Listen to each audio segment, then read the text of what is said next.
To Forge the Narrative. This is our live webcast on 526. My name is Paul Murphy. I'm joined tonight by my co-host Juice, although he is a specter in the void right now. Hey, what's going on, everybody? Kenny Boucher and Rob Bear.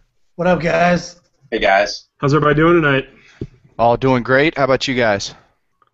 You know, it's been a day. It's been a holiday. I'm dreaming about 7th. It's a holiday today? It was? Oh, it is. I guess Memorial Day. It's been a great day, man. Had some beautiful weather out. Got my first game of 7th edition in. That's cool. Was it Unbound? It was not. I did not acquire my 1 million Hive Tyrants yet, so until that point, I'm going to refrain from playing Unbound. Oh, man. Somebody asked me for an Unbound list. I said I want to play 1,000-point Unbound. I said Mephiston, Drago, and 3 Helldrakes. I like it. I'm buying that. Unbind that. Yeah. I mean, 7th edition, I've been pouring over it. There are some things we talked about on the podcast. Episode 53 is out now. Please check it. We did go over a few things on there we thought needed a quick attention, such as, ruins and templates and that kind of stuff. But what I did notice, a couple things today, ramming is different. Have you guys read the ramming rule? I have not. It's been 2 years since they made it a rule, and I haven't even done it once. Because no one knows. You could not even begin to figure it out beforehand. Sometimes I just ram people and say, "Hey, listen, guy, you tell me what happens. Like you just I'm gonna roll the die. You just tell me what goes down, and I'm just gonna accept whatever you say." You need to roll a 7 on 1 dice. Got it. Here's a 7. I use those rules a lot with orcs back in the day with the battle wagons and stuff. But now dozer blades give you +1. Well, okay. One sec before we get into that. Let's read the rule. And do you want to do that? I'd love to. Yep. How come everyone has a rule book in their hands except me? How do you know if Juice has a rule book or not? Because you have soft hands and you break things. I can hear Juice thinking about through the book right now. Do you have a bookmark, or am I just 91 is where it starts. Oh, I was close. Nice. Well, maybe on 93 for ramming. Yeah. Yeah, here we go. 93, go for it. Today on Apocalypse Theater, we'll be speaking about ramming. Okay. No unapproved skits. That's right, I gotta wait for you to go away, don't I? Next time. Alright, ramming is a rather desperate maneuver, and the tank must concentrate on moving at top speed towards one enemy vehicle. This Can you means just the armor mass and an excessive mass rule? What? Just we don't care about the stuff that's not rules. Yeah, each vehicle immediately suffers a hit against the armor facing where the other vehicle is impacted.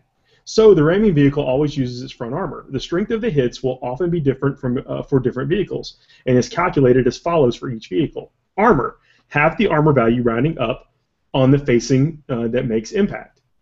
Mass, if the vehicle has the tank type, add 1.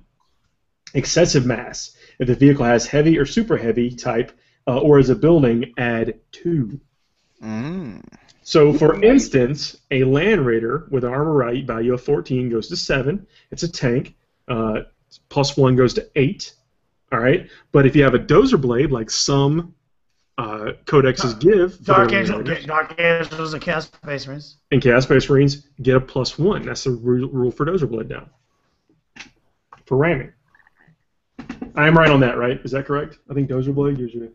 Yeah, it's +1 your front armor value for ramming. Yeah.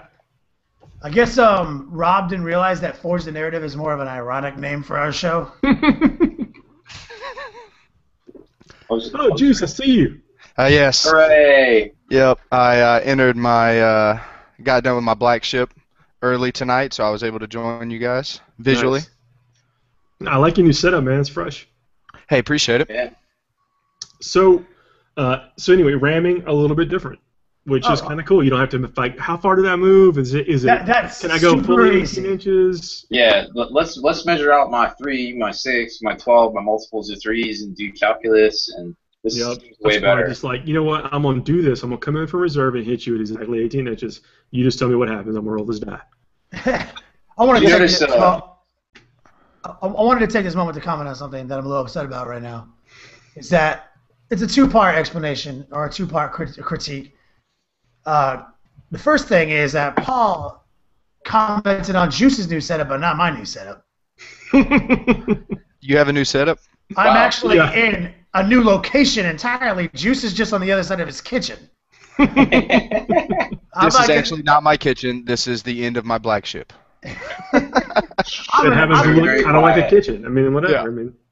And also, this hat that you're wearing. What hat? Never I mind. sent you a text message about it.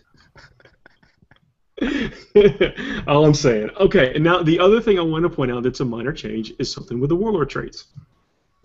If you go to the Warlord traits, it mentions specifically that if your Warlord is the thing that gives you some type of like alternate entry into the game, like a reserves, like an outflank or a deep strike or whatever, if your Warlord dies before you do that, you lose that ability and you have to come on from regular reserves. Yeah, okay, that's pretty. that wasn't clarified before. I don't think so. I don't think it was. No, if you put a unit in outflank and you kill Khan, they were still outflanking.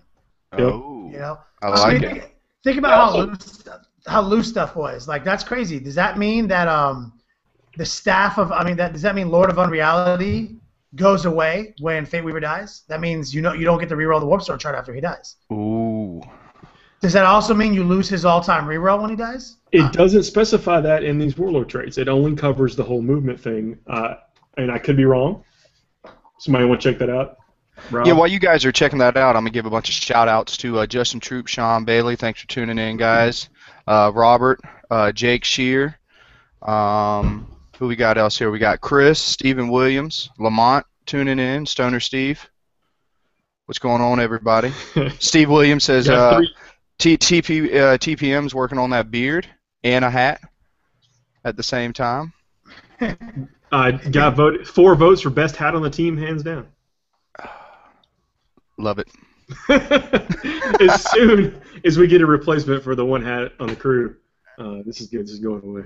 So what you've done actually is we've drafted the rule. The one fedora per crew rule has been a requirement now, not optional. So in my absence, Paul has just simply stepped up to make sure we're not in violation of the rule. Actually, that's what I do. Rules are important. Yeah. I mean, as rules guys, I'm actually kind of embarrassed that I didn't recognize that one fedora per crew was actually a requirement. Not a suggestion. It's must. This is real life. This is not a game. This crew must have one hat. One interesting hat at all times. So thank y'all for that. So going over 7th, is there anything else that's been jumping out at y'all? I mean, I know those were minor things. They're only things that are going to come up every now and then, but it's still stuff that matters and it's important. And I think it's easier to ram now than it was before. So, let's just play, for a second here. If you want to take like 25 of those Tarox primes or whatever and just set up a bunch of just heat-seeking missiles, like you can. That's armor 12 just coming across the table basically as a weapon. Yeah. No, I like it. There's a couple things whenever I play today in my game that I realized just picking up. We just going back checking rules. Like my Hive Tyrants don't have precision shots anymore. Characters don't. You actually have to have the rule. I actually read that today. I was about to bring that up to you, where I was like, "Oh man, I got these little sorcerers hanging out in these spawn squads that I just know." Because what led me down this path was I think about Juice, because Juice always talks about how the precision shots of his Hive Tyrants. We always go over the math of how he's going to kill my Apothecary every time. But what I noticed was with invisibility being the new broke power in the block, people need a Snapfire.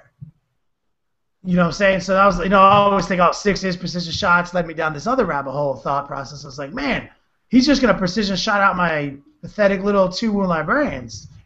You know what I'm saying? And then I'm like looking through the book, and I'm like, this dude is not going to precision shoot anything. Absolutely nothing. This is how many precision shots he's going to do. Yeah. I have the answer for you, Paul Murphy. What was the question? Yes. You just sent me on a fool's errand. To the Warlord trait thing. Oh yeah, go ahead. I'm sorry. Yeah, no, they're classifying all the codex. Too, they made a notation that there's basic rules and advanced rules, and the advanced rules are what's in the codex.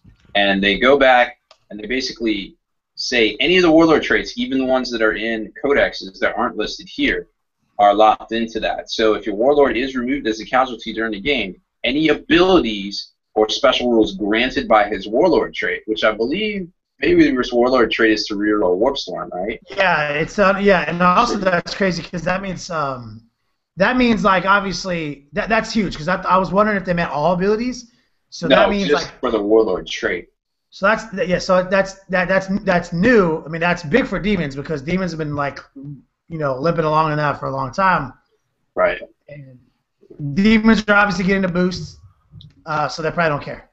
And I also checked on that other thing you were talking about too, Kenny, with the psychers or the units of psychers. Oh yeah, this is something you cannot cast more than one. So like, yank the wording out real quick. We gotta talk about. I got it right here. About how read that junk. Well, first clarify the question and then read the answer if you don't mind. We are reading.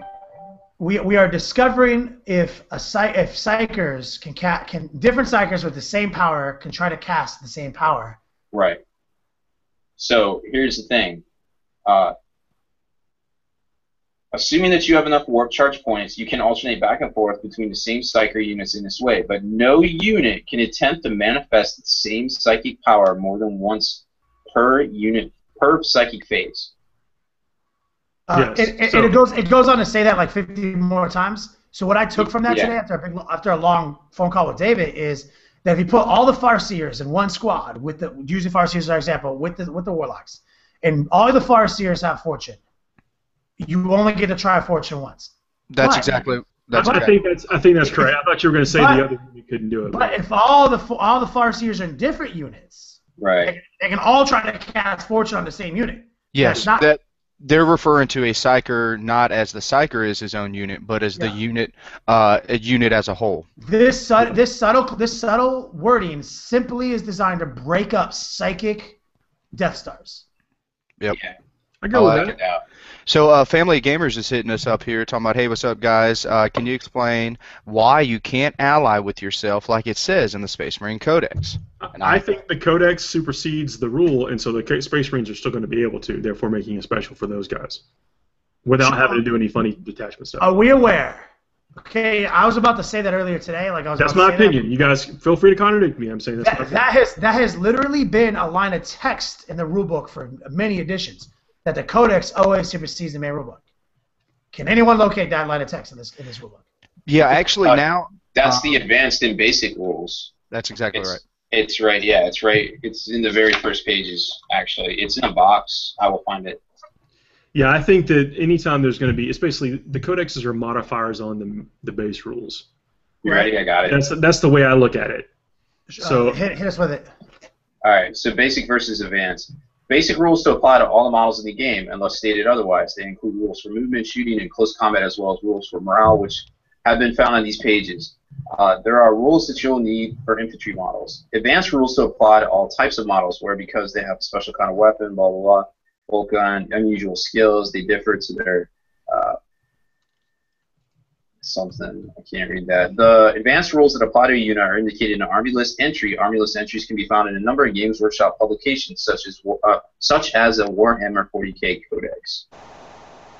And then it goes on to say that advanced models apply to where advanced models apply to a specific model, they always override any contradicting basic rules, which is basically the rulebook as above. For example, a basic rule states that a model has to take a morale check under certain situations. If, however, the model has a special rule that makes it immune to morale checks, then it does not take such checks, etc., etc. Good job. All right, cool. So I would have to agree that it seems like Space Marines would be able to supersede that ability. But everybody else, like who has a data sleeve or a supplemental codex, is SOL.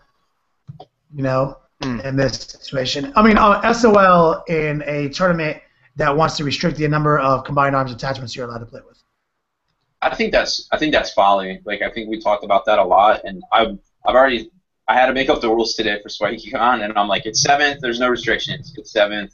Go wild. Did you restrict Unbound, or are we playing Unbound? Oh no, Unbound. It's Battle Force. I'm sorry. Awesome.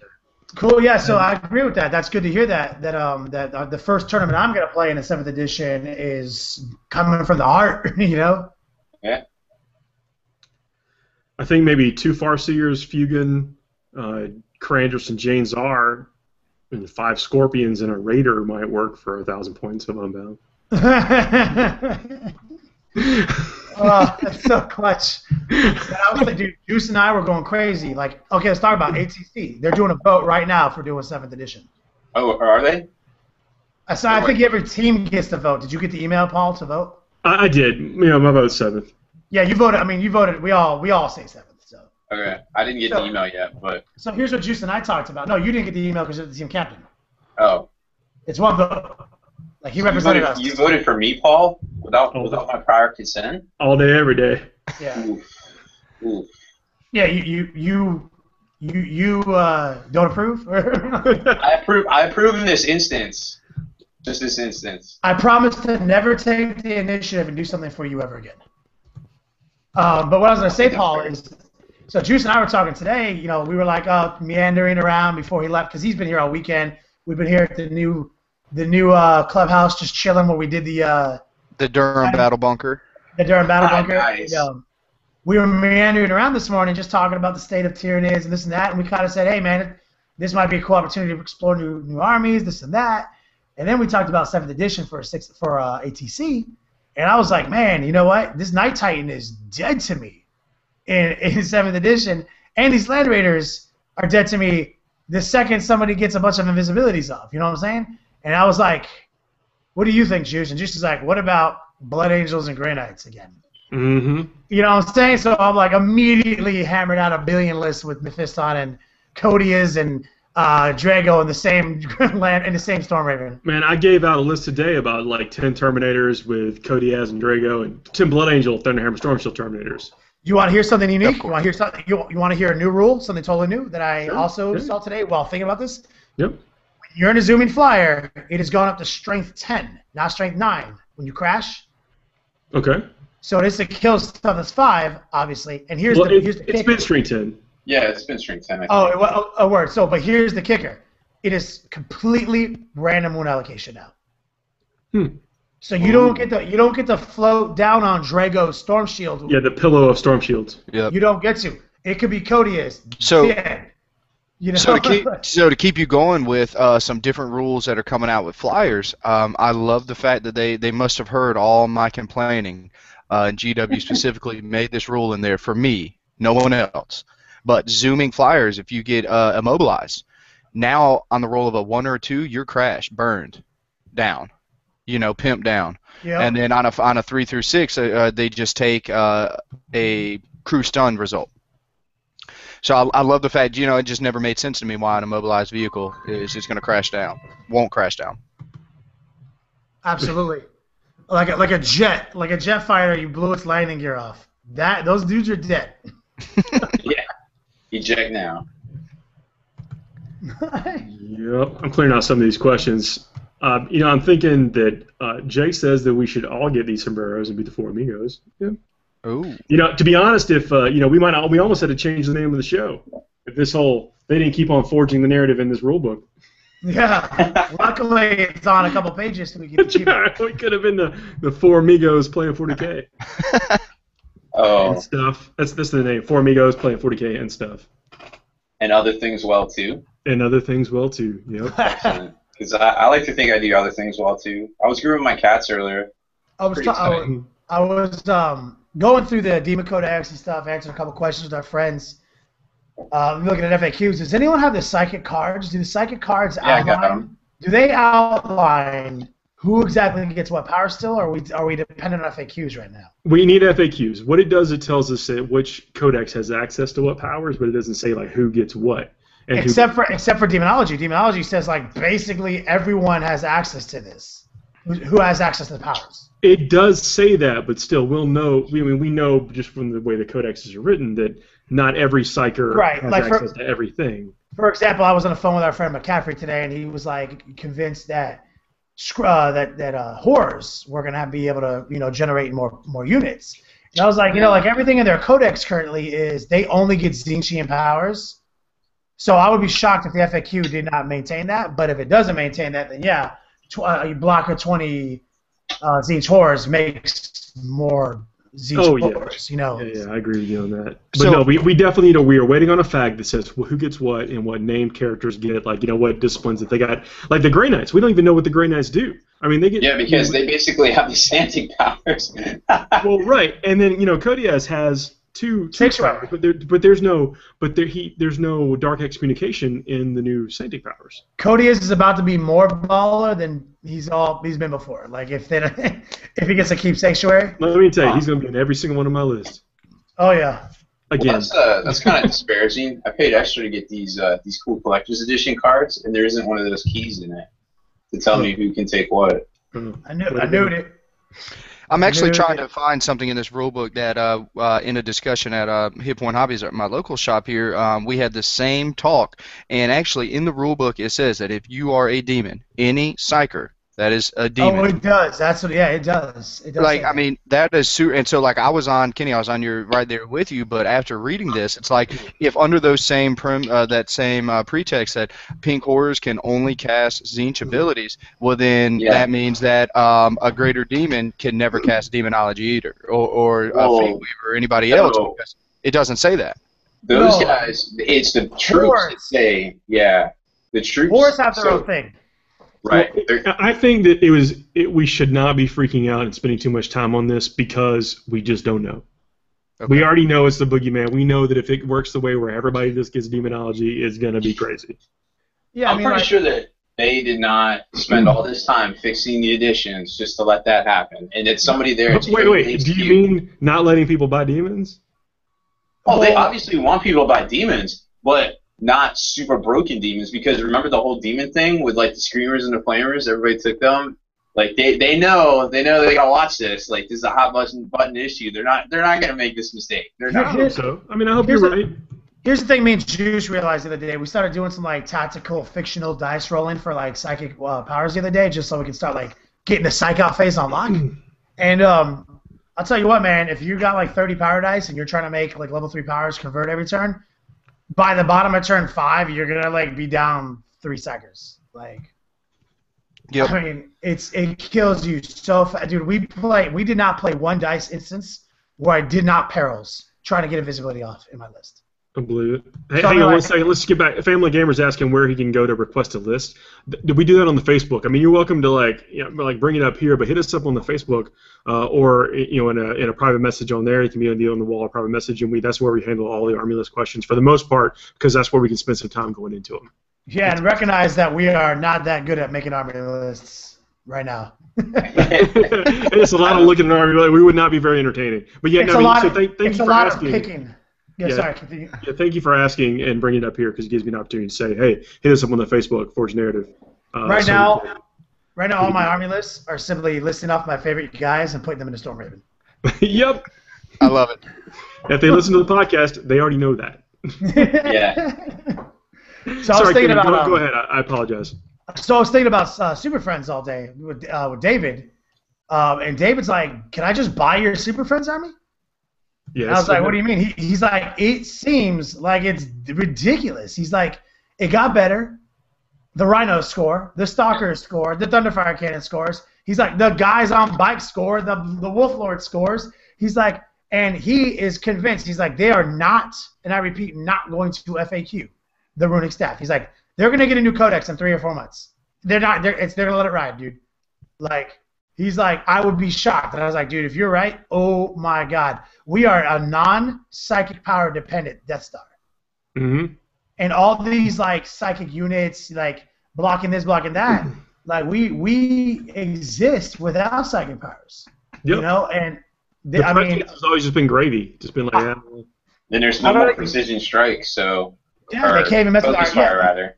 So check this out. So like, I thought about like the last 10 games I played with Super Friends, and I was like, you know what? With how Objective Secure works, I can think of a 2-to-1 ratio of games I would have won that I lost with Objective Secured, and only a 1-to-3 in the reverse that I would have also lost. So I'm like, dude, that like right out the gate, that's like a 66% boost in my wins.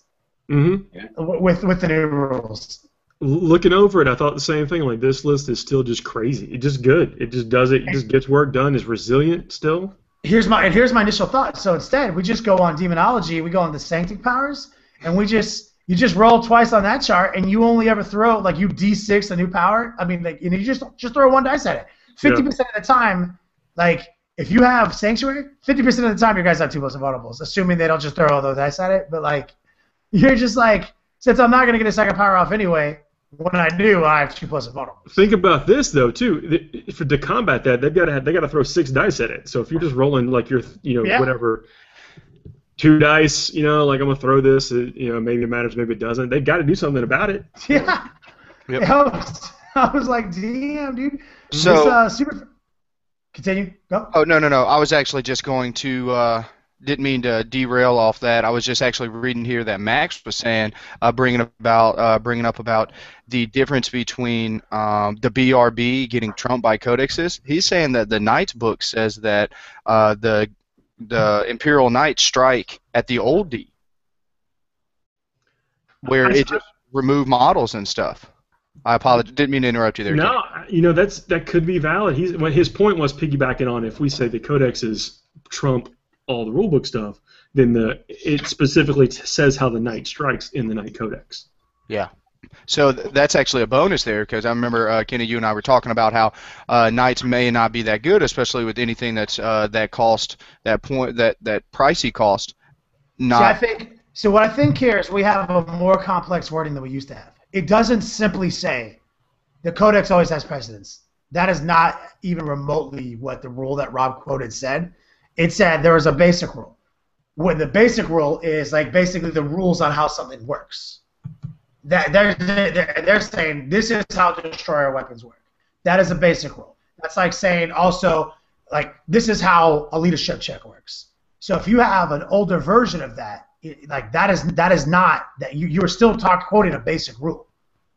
Is the way I heard what Rob said. Yeah, I'm reading it right now, and that seems to be how it works. It does not say codex precedence. That is not what it says. It just defines what a basic rule is. Yeah, I agree with both of you. I agree with actually with every single thing you both just said. If that makes a difference. Yep. You're like my dad who won't pick favorites. Steve's asking what we think the biggest fact's going to be. I really think it's going to be on the who can take what psychic powers and stuff like that. I think we're going to get we have to get facts on how buildings work. Exactly. You mean buildings? Let me show you this real quick. Both technically. Okay, so you know how we're having that big argument about, well, not argument, but discussion about how ruins work with like that they basically don't say anything. They're just basically like put the template over what you're shooting at, and whatever you hit hits, right? Well, I was looking back at the old rule book. Remember this? You tore yours up, Paul. Sorry. Under the section for barrage, there's a nifty looking picture of how they expected, because there's like 4 pages of barrage in here. That's obviously not in the new one, or how they deal with ruins, right? Well, they have this interesting picture where they just basically put the template. Here it is, right here, where they just put the template. See right here. Wrong way, mirror image. There we go, right there. So they just put this template right over the ruin, and it just says, hey, this is how you do it to see what hits. And then they go into the more stuff that we're familiar with, where they're like, this one hits this level and this level and this level, right? Well, basically what they're just saying now is this right here, without any of this level stuff, without any ruins being a real thing. Yeah, hopefully that gets a change, because I think we all agree what makes sense and maybe what they should do. But I don't want to speculate on it too much. I mean, I can see that being ruled at tournaments differently anyway. I'm about to run 10 wyverns, Doug. Yeah. Brian Nuri's asking, he's like, does anyone have any idea how Samael's land speeder would work now, because he's a character, but he still has a trait, but he's a vehicle or whatever now.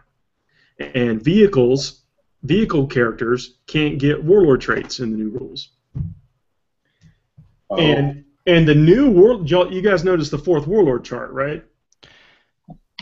Yeah, I did. Yeah, it's actually pretty good. The tactical traits. Oh yeah, tactically. Yeah. It's pretty good.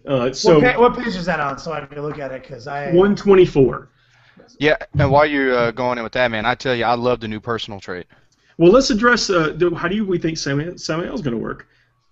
I think it's one of those. He doesn't. Yeah. He doesn't. Yeah. I don't know. I think it's one of those things that does work based on the basic and advanced rules, because it's like if this says that this doesn't work here, but this guy has a special thing that says it works, superseding that, it's like kind of comma and sort of thing, then it works. Note that if you have had to pick a non-character model as your warlord, then it does not receive a warlord trait. There you go. I mean, that's what it says. Now, I mean, I'm fine with saying he gets one, because why not, right? And he should get one. He should, I'm sure, yeah. But I think by the rules, you're going to get people saying that he doesn't. So I wonder if in his bullet, maybe not within his section in the Dark Angels book itself, but in the very back under the profile, I wonder if it has like the little CH in parentheses on the right, because I know that there's a few monstrous creatures that actually with the NIDS had that issue, is that they come to find out they were characters and they weren't in the book itself. You got the Dark Angels there? Right here. Word. Y'all talk amongst yourselves while I try to figure this out. Awesome. So I have some compelling stuff to talk about. Oh, hit us, lay it on us. He does have the character rule. He does have the character rule. Word. He's got JB parentheses CH. There we go. So what I want to talk about for a second was that Juice and I are working on this super secret terrain project, what we briefly talked about, where he. Hey, can I pause you on that 1 second? Absolutely. But I think what he's talking about is when he goes into the. Can he get in the land speeder also? Yes, he can also get in the land speeder. So if he gets in the land speeder, then he's no longer a jet bike character. Correct. So maybe that puts him into the no warlord trait category. If he doesn't retain a character, probably not. No. Well, you can never get a warlord trait if you're a vehicle, right? Is that what you said? That's what I'm saying.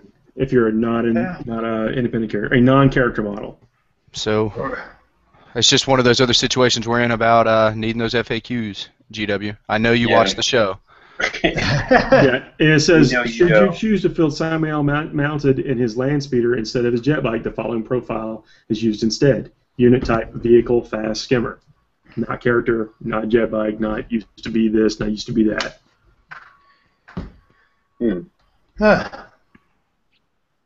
Well, that is so clutchness. Family of Gamers just hit us up and want to know about what do I think that what does the Shadows in the Warp do now? And to be honest, like right now, it does nothing psychic defensively.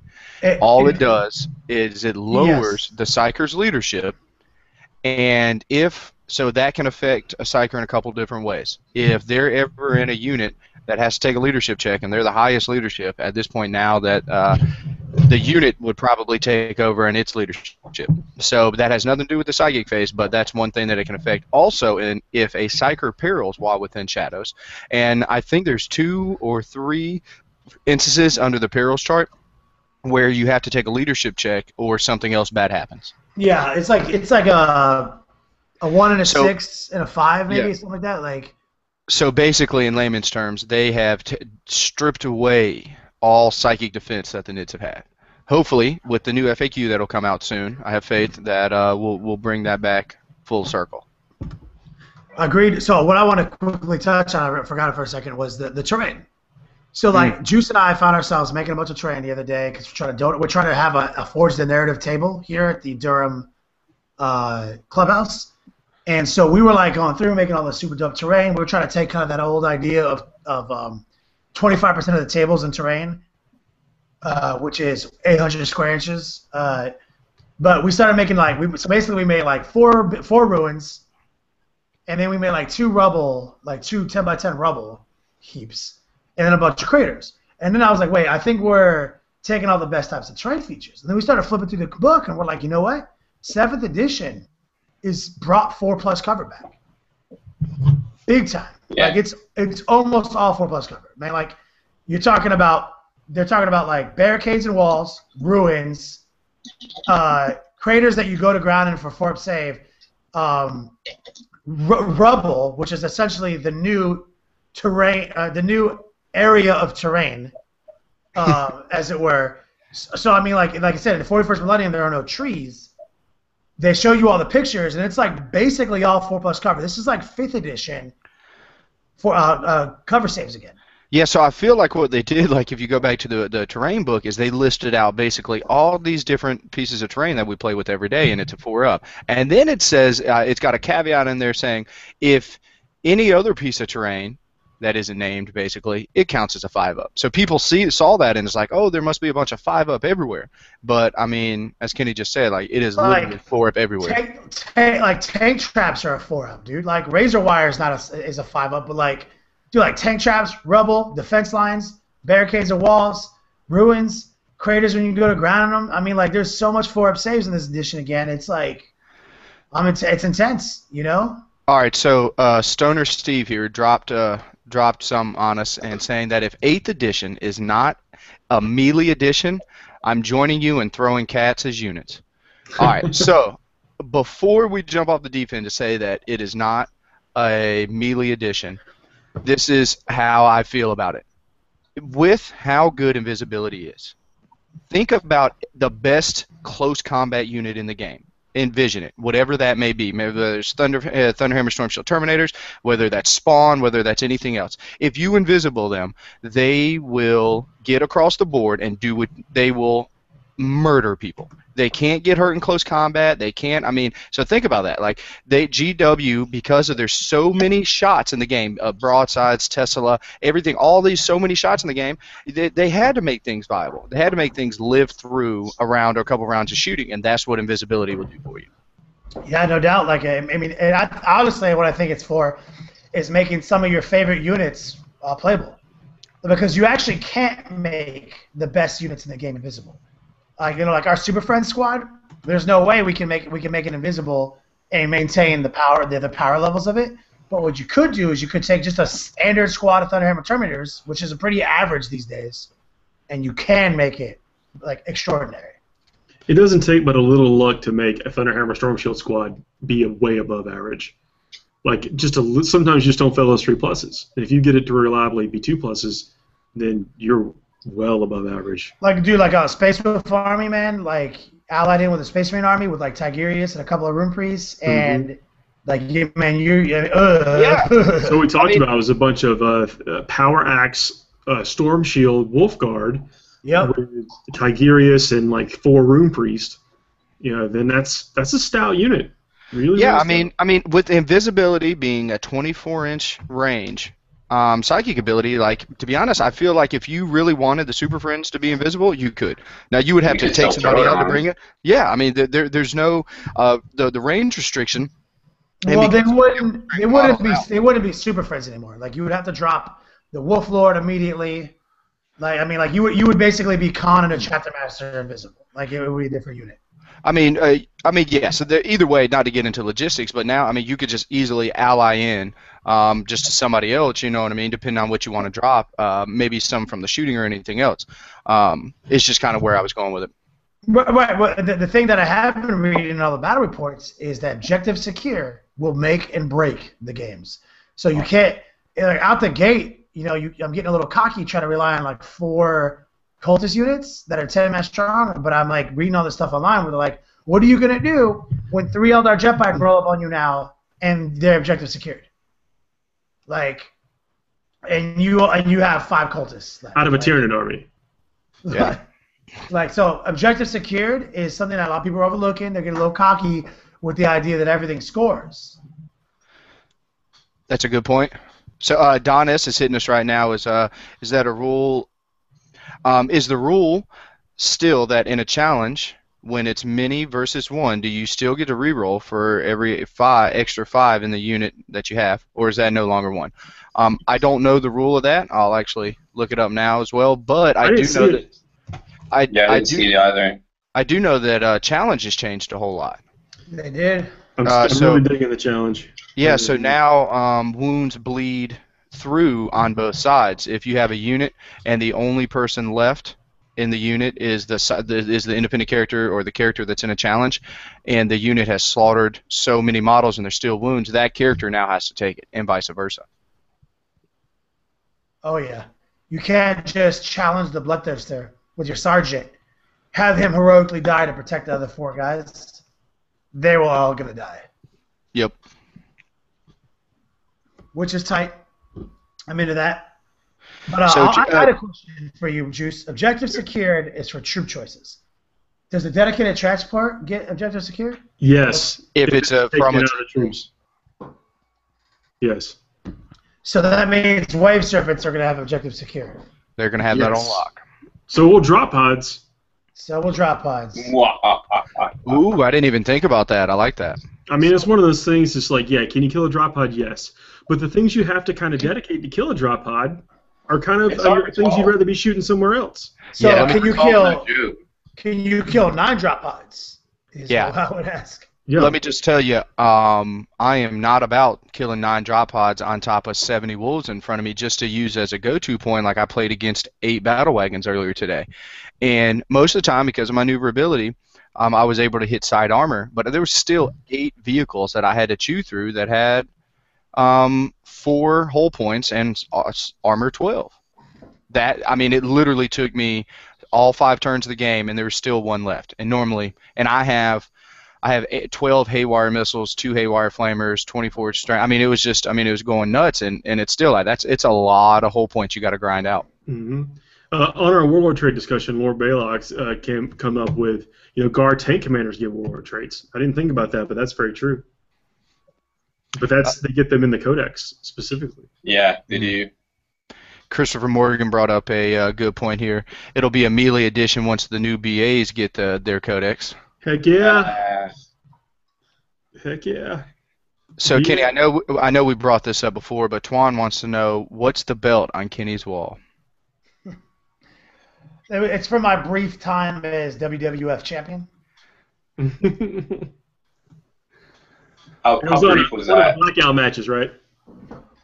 Oh yeah, the blackout matches, they were never aired. It was all very, very covert.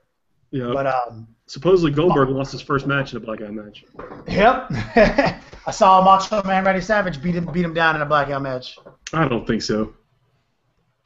No one's ever beat Goldberg. I made that up. Okay. 7th edition I think it's good. I think that there's some ambiguity here, but it's not like the bad stuff. It's not the stuff that's gonna really flip games or whatever. I think everyone's got enough of the cheesy stuff to make it kind of worthwhile, and it should balance itself out. People are asking how the Super Friends are going to be affected, by the new Gene Rule. Man, I think that the list is still strong. It's almost like we were as a crew, we were looking into the future and seeing what was going to become of this game. This Jink is we're already there. Yeah. We have Storm Shields. You know what I'm saying? It's all 2 ups and 3 ups. Yep.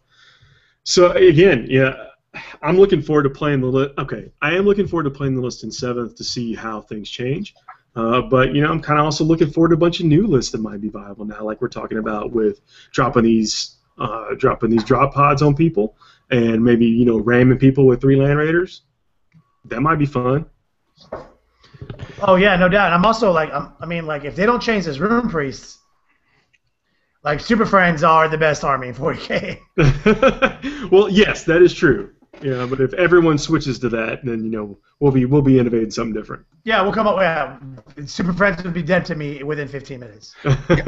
Guys, I got a big question and a favor that I need you to help me with. I need you to just real quick think of about 3 lists, including the Super Friends, that you feel that would do really good against one of these high-powered summoning lists. The only reason why that I say this is that I've listened to a podcast earlier today, and I've been reading some video reports and reading and seeing a bunch of stuff, and a lot of people are jumping off the deep end that immediately we need to ban a lot of stuff, get rid of these demonic powers, get rid of all these things, and basically align us with playing 6th edition all over again, not embracing any of the new stuff that GW has blessed us with.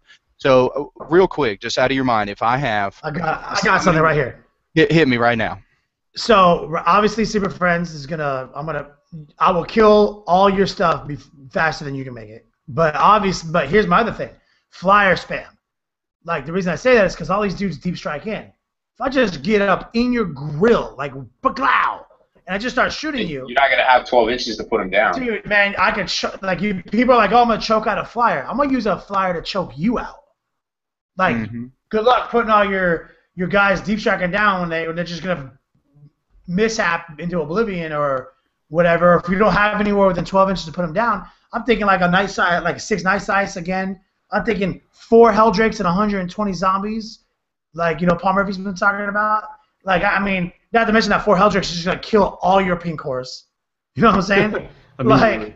Immediately. But they're also going to be right in front of you, right, chia, and they're going to just not let you put your stuff down when you want to. They're going to all hit each other when they deep strike, and they're going back into the warp, whatever, man. You know what I'm saying? Or I get to place them, and I'm going to just place them here in the corner, and I'm right where I'm going to flame them all. Now, and we've had the conversation get brought up a couple times, especially with my boy Luke's list. Like, do you not feel that a massive drop pod army would just do really good against a summoning army? I was just going to say that. I was like, I boxed in Gazgul Thraka with 4 drop pods. The 9 drop pods face-off army that we've been talking about will pwn.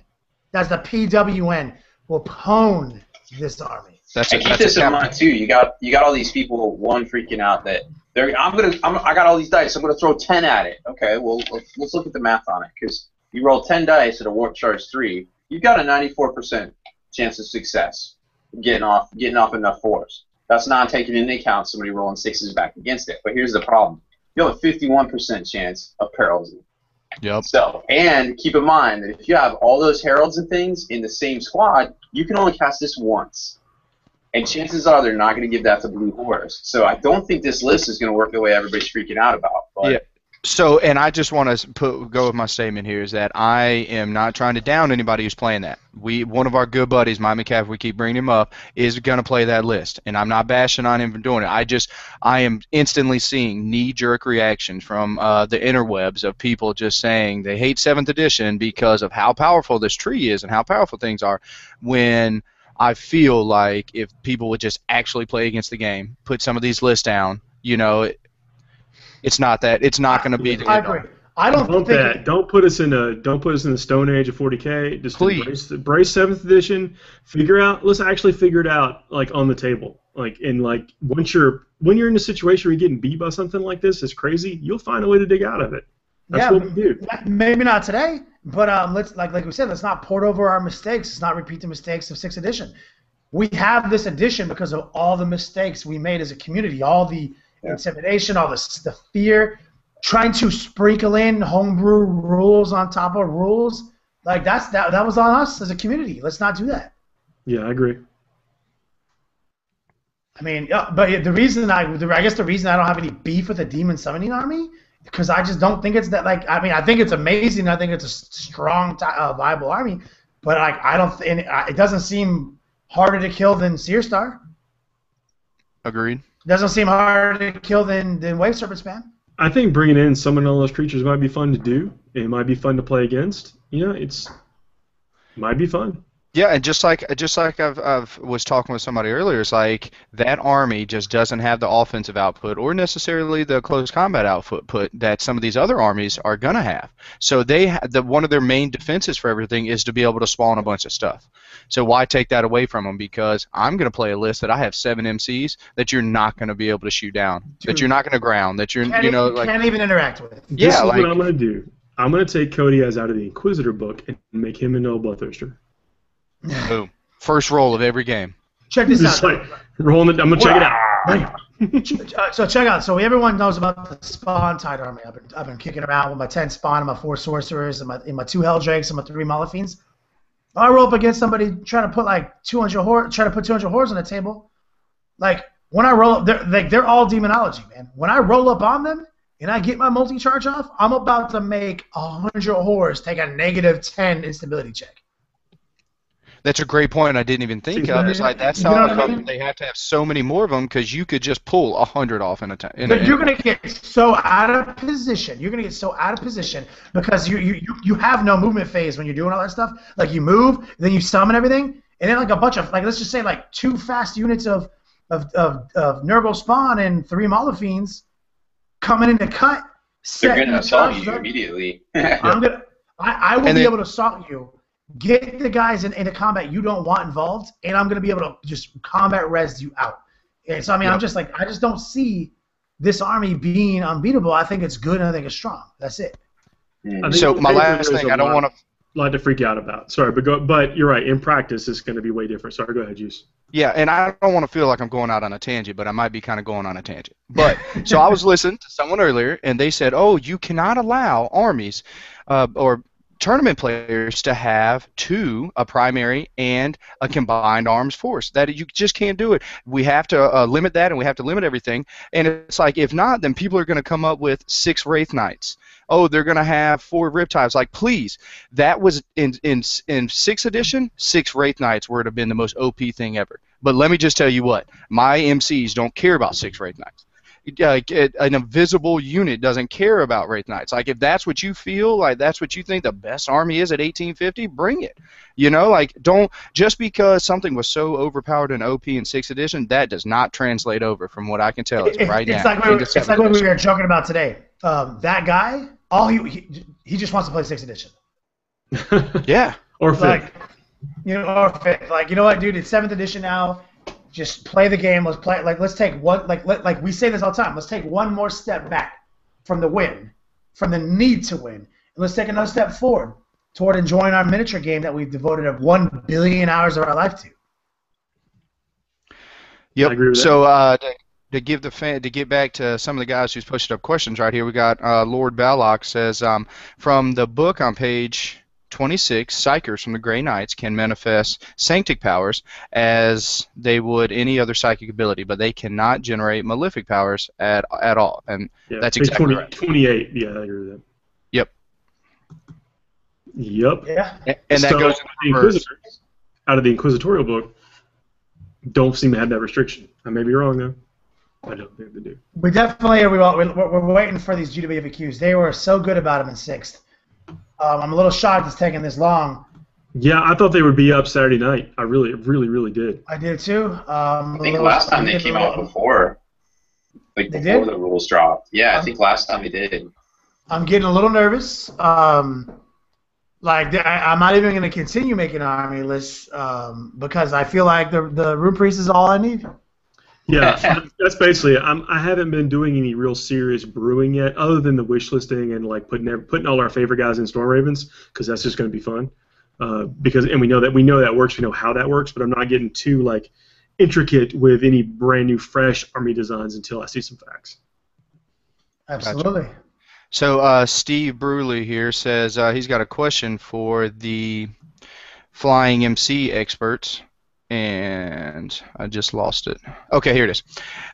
Question for Flying MC experts. If Demon Princess gets grounded or glides to an assault and survives shooting, next turn he wants to swoop, can he take off in any direction, or is he limited to the 90-degree angle pivot? It's the same as it's always been. Like, the second you decide you want to swoop, it's 90 degrees. From whatever position you are right there. Yeah. I just want everybody to know I can't tell you the few times I did get an assault last edition. I would walk in backwards. Oh, dude, well, now they've changed that. Now when you assault, you can. Okay. So this is another difference. When you move, it says you can move any model, any figure, in any direction, a limited amount of times, 360, as you move in the movement phase. When you assault, however, you are locked into what you're looking at. Oh, so you're faced eye to eye. Yep. So you are looking right at a fool. So you can't, and I used to do the same thing. So what you have to do is you have to use your obviously your consolidation result afterwards to just spin around in the direction you want to be. But that doesn't always work because now you're going to be charging things, like tanks that you don't get to consolidate out of. So you're going to get yourself out of position more often.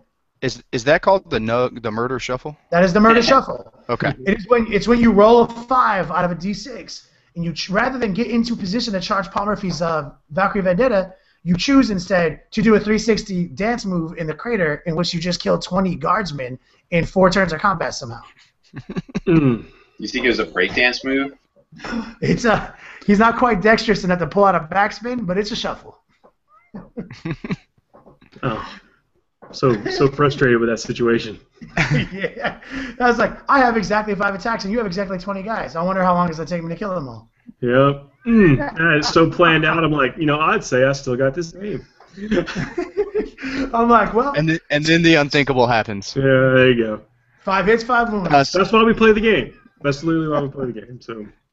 Scott's asking here about he's loving the fact that the chariots have changed, so where they have relentless now, and the flamer chariot can actually be useful. Yeah, we talked about that before. That is awesome. It also brings a warp charge point, like we said, so they are very useful. Yep, and it's apparently a little bit better about how wounds are allocated. Now they can't just roll in there and just kill the guy on the back, from what I understand. Absolutely. I'm all about it. Paul TPM Lamont needs a question answered about Mephiston. Can Mephiston take any of the powers, or is he locked with his specific powers? I have heard it argued on both sides, but have not been able to verify. The FAQ's down. The facts before they were taken away clarified that he could take book powers. He only got 2 book powers. Rule book powers. But he can dump to the rule book disciplines. He had biomancy, divination, telepathy. But yeah, I mean, currently, if there's no FAQ, no, he does not get to use book powers. I mean, codex, May rule book powers. Whatever they are. I just feel like that what I just did is called juicing it. There you go. Well, guys, we are at the end of the hour. It went by quick this time. Anybody else got anything they want to add? I know we didn't get to every single question. Thanks a lot for everyone that tuned in. We had a bunch of viewers this time live. Please hit us up on YouTube or Facebook for comments and Army List. You guys want to add anything before we get out of here? No, I'm feeling good. Well, all right. Thanks, everybody, for joining us. You guys at home, you guys here on the broadcast, thanks a lot. Everybody have a good night. Night, guys.